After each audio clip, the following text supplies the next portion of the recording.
Hi అండి, అందరూ ఎలా ఉన్నారు? సో ఇక్కడ వచ్చేసి నేను మా ఫ్రెండ్ వాళ్ళ కూతురు ఓనీల్ ఫంక్షన్కి వెళ్ళాను అనమాట. సో అప్పుడు తీసిన వీడియో ఇది. చాలా మంత్స్ అయిపోయింది వీడియో తీసుకోవడం, బట్ ఇప్పుడు నేను మీతో పోస్ట్ చేస్తున్నాను. సో చాలా డేస్ అయిపోయింది అనమాట. సో మనం అప్పుడు వెళ్ళేసి తాంబూలం అనేది పెట్టించాము. లైక్ చిన్నపిల్ల కదా, లంగా ఓని అలా పెట్టిస్తే తనకి ఫ్యూచర్లో బాగా ఉపయోగపడుతుందని లంగా ఓని అలా పసుపు కుంకుమ, ఇంకా ఓనీల్ ఫంక్షన్ అంటే తెలుసు కదా, పసుపు కుంకుమ గాజులు స్టిక్కర్ ప్యాకెట్ అలా అన్నీ పెట్టించానమాట. సో ఇక్కడ నేను ఒక చిన్న వీడియో తీసుకున్నాను. అంటే ఈ వీడియో తీసి కూడా చాలా మంత్స్ అయిపోయింది. సో వాళ్ళని అడిగి మనం షేర్ చేసుకోవాలి కదా, సో అందుకనేసి నేను ఇన్ని రోజులు అయితే షేర్ చేయలేదు.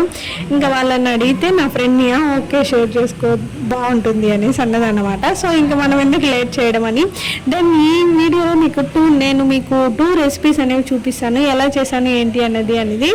సో ఇది అయితే చాలా చిన్న వ్లాగ్ అనమాట. సో అక్కడ వాళ్ళ ఫ్యామిలీ మెంబర్స్ అందరూ కూడా వచ్చారనమాట, హ్యాపీగా ఎంజాయ్ చేస్తున్నారు. అండ్ అక్కడ ఫుడ్ కూడా మనకి ప్రొవైడ్ చేశారు, కానీ నేనైతే తినలేదనమాట. అంటే నేను మా వదిన మేము ఇద్దరమే వెళ్ళాము, మీతో అంతా వాళ్ళ సైడ్ ఫ్యామిలీ మెంబర్సే. సో ఇంకా నేనేం తినలేదు, బట్ ఏం తినము కూడా. ఇంకా రోజు సాటర్డే అలా వచ్చింది. సో నేనైతే తిరిగి ఇంకా ఊరికే అలా వెళ్ళేసి తాంబూలం ఇచ్చి ఫంక్షన్కి అటెండ్ అయ్యేసి నేను మా వదిన వచ్చేసాము అనమాట రిటర్న్. సో ఊరికే ఇద్దరం ఇలా కూర్చొని చిన్న ఫొటోస్ అయితే తీసుకుంటున్నాం ఇక్కడ. నెక్స్ట్ వచ్చేసి మీకు రెసిపీ చెప్తాను. నెక్స్ట్ ఫస్ట్ రెసిపీ వచ్చేసి గుంత పొంగనాలండి. ఇవంటే చాలా మందికి ఇష్టం అనమాట. సో మనం ఇండ్లలో ఈ మధ్య చేసుకోవడం చాలా తక్కువైపోయింది. అందుకని నాకు చాలా డేస్ తర్వాత కొంచెం దోశ బ్యాటర్ మిగిలిపోతే వాటితో ఇలా చేస్తున్నాను. ఏం లేదు, చాలా సింపుల్. జస్ట్ ఒక 2 ఆనియన్స్, ఒక 3 to 4 పచ్చిమిర్చి, కొంచెం కరివేపాకు, సాల్ట్ దాంట్లో మొత్తం కట్ చేసి చిన్న చిన్న పీసెస్గా కట్ చేసుకొని పిండిలో వేసి కలిపేసుకోవాలన్నమాట. సో ఫస్ట్ టైం మనం పొంగనాలు పెడుతున్నాం కదా, దీంట్లో ఏంటంటే కొంచెం ఆయిల్ అనేది ఎక్కువే పడుతుంది. సో కొంచెం ఆయిల్ అనేది ఎక్కువ వేసుకోవాలి ఫస్ట్ టైం కాబట్టి. ఇంకా రెండోసారికి ఏం అంత వేసుకోగలరు, జస్ట్ లిటిల్ బిట్ అలా వేసుకోవచ్చు అనమాట.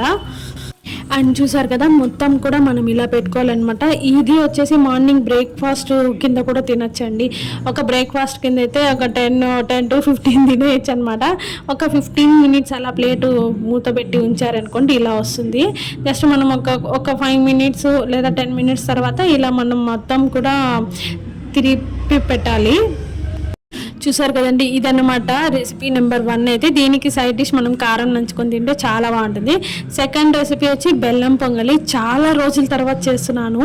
అంటే ఇప్పుడు మనకి ఫెస్టివల్స్ అయితే వచ్చేసాయి కదా, నేను మామూలు every Thursday, Friday, Saturday 3 days ఏదో ఒకటి చేసి దేవుడికి నైవేద్యం అని పెడతాను. లేదా బెల్లం పొంగలి, లేదంటే లెమన్ రైస్, చింతపండు పులిహోర, అలా ఏదో ఒక రైస్ అనేది పెడతాను. సో ఆ రోజు వచ్చేసి మా వారు అడిగారు అనమాట, బెల్లం పొంగల్ తిని చాలా రోజులైంది చేయమని అంటే. సో ఇలా చేశాను. ఫర్ ద ఫస్ట్ టైం నేను డైరెక్ట్గా కుక్కర్లో పెట్టి చేశాను. ఏం లేదు, బెల్లం కొంచెం బాగా మనం పౌడర్ చేసుకొని, ఇట్లా పాకం ఏం అక్కర్లేదు, దీనికి పాకం ఏం అక్కర్లేదు. జస్ట్ ఇలా మొత్తం బెల్లం కరిగిపోయేదాకా మనము లిక్విడ్గా చేసుకునేసి దాంట్లోని కొంచెం యాలకులు అనేది వేసేసుకోవాలి. కుక్కర్లో వచ్చి నేను 1 glass రైస్కి కొంచెం పిడిగడుగు లేదు, జస్ట్ లిటిల్ బిట్ అనేది పప్పు వేసి ఒక 6 to 8 విజిల్స్ దాకా ఉడికించాను అనమాట. చాలా సాఫ్ట్గా వచ్చింది. దానికి మీకు అక్కడ రైస్కి తగ్గట్టు మీరు మిల్క్ అనేది యాడ్ చేసుకోవాలన్నమాట. యాడ్ చేసుకొని దాంట్లోనే మిల్క్లో ఒక 5 minutes అలా రైస్ని ఉడికించేసి మళ్ళీ మనము బెల్లం తీసుకున్నాం కదా, ఆ లిక్విడ్ ఏదైతే ఉందో దాన్ని ఇలా స్ట్రేట్ చేసుకునేసి, అంటే వడగట్టేసి మొత్తం ఇలా వేసేయాలన్నమాట. నిజం చాలా బాగుంది. ఫర్ ద ఫస్ట్ టైం నేను చేశాను, ఇంత ఓపికగా నీట్గా చేశాను. నాకైతే టేస్ట్ చాలా బాగా నచ్చింది. బట్ స్వీట్ కదా, ఎక్కువ తినలేను అనమాట. అందుకని కొంచెం 1 glass రైస్ మాత్రమే తీసుకొని నేనైతే చేశాను. నాకైతే చాలా బాగా నచ్చింది. అండ్ టేస్ట్ కూడా ఆసమ్ అండి. ఈ ప్రాసెస్ చాలా ఈజీ అనమాట. దీని ప్రాసెస్ కూడా చాలా ఈజీ. చూసారు కదా, ఇలా చేసుకోవాలి. ఎప్పుడైనా ఇంట్లో అయితే మనం ఇలా కుక్కర్లో చేసుకోవచ్చు.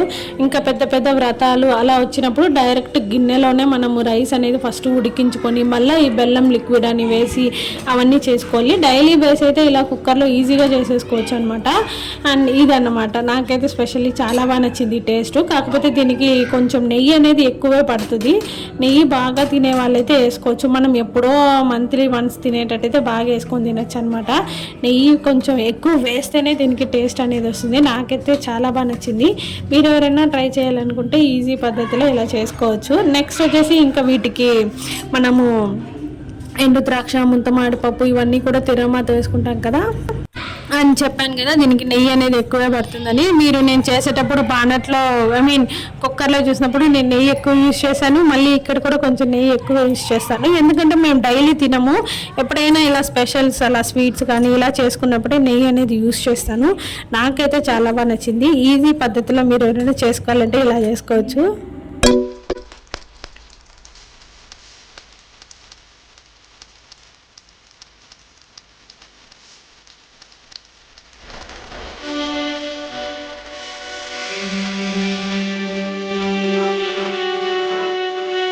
అండ్ నెక్స్ట్ థర్డ్ రెసిపీ వచ్చి కరివేపాకు పులుసు అనమాట. ఇది నాకు టేస్ట్ ఓకే ఓకే అనిపించింది, ఎందుకంటే నేనే చేస్తున్నాను, నేనే చెప్తున్నాను.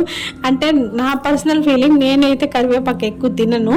సో జస్ట్ మా మామయ్య గారి కోసం అని చేశాను. మా మామయ్యకి ఇష్టం అంటే ఇంకా నేర్చుకొని చేశాను. జయం లేదండి, అన్నీ పచ్చివే. పచ్చి కరివేపాకు, అలాగే ఎండుమిర్చి, దానికి తగ్గట్టు టేస్ట్కి సరిపడా మనము చింతపండు, ఉప్పు అన్నీ పచ్చివే మనం మిక్సీకి అనేది వేసుకోవాలి. నేనైతే జస్ట్ ఒక్కసారి తిన్నాను, ఓకే ఓకే అనిపించింది టేస్ట్. ఈ కరివేపాకుని ఎక్కువ తినే వాళ్ళకి చాలా బాగా నచ్చుతుంది అనమాట. ఇదేం లేదు, జస్ట్ ఒక హాఫ్ అన్ అవర్ పని అనమాట, అంతే. ఇంకేం ఎక్కువ ప్రాసెస్ కూడా ఉండదు. ఇంతే, ఇవన్నీ కలిపి మనము నీట్గా మిక్సీ అనేది పట్టించాలి. సో మిక్సీ పట్టించేసాక మనం తిరగమాత వేసుకొని ఈ పచ్చి వాసన పోయేదాకా మొత్తం మనము వాడ్చుకోవాలన్నమాట. ఇక్కడ నేను చూపిస్తాను చూడండి. మనకి దీనికి ఏంటంటే కొంచెం ఆయిల్ అనేది ఎక్కువే పడుతుంది. ఆయిల్లో కొంచెం ఆవాలు, జస్ట్ ఆవాలు మాత్రమే వేసేసుకొని మనము ఏదైతే పేస్ట్ చేసుకున్నామో ఆ పేస్ట్ని ఇలా వేసేసి దాంట్లో పసుపు, సాల్టు, మిరప్పొడి, మీకు మిరప్పొడి వేసుకోవాలనుకుంటే వేసుకోవచ్చు అనమాట. అంటే మనం ఎక్కువ వేసుకున్నాం కదా మిరపకాయలు, తక్కువ వేసుకున్న వాళ్ళు కొంచెం మిరప్పొడి అయితే యాడ్ చేసుకోవచ్చు. ఇలా ఒక 10 minutes to 15 minutes water consistency అనేది ఉంటుంది కదా, అదంతా పోయేదాకా మనము ఆయిల్ అయితే బాగా ఫ్రై చేసుకోవాలి. సో ఇక్కడ చూసారు కదా, ఇలా నేను కొంచెమే చేశాను. ఏదైనా పచ్చడి ఒక 2 days 3 daysకే చేస్తాను అనమాట. సో అందుకే నేను మీకు ఇక్కడ కొద్దిగా చేసి చూపిస్తున్నాను. అండ్ నెక్స్ట్ వచ్చేసి ఇక్కడ చూసారు కదా, ఇలా మనకి ఆయిల్ అనేది పైన తేలుతూ ఉండాలి. ఇక్కడ చూస్తున్నారు కదా, అలాంటప్పుడు ఏం చేయాలంటే కొంచెం సాల్ట్, మిరప్పొడి వీలైతే వేసుకోండి.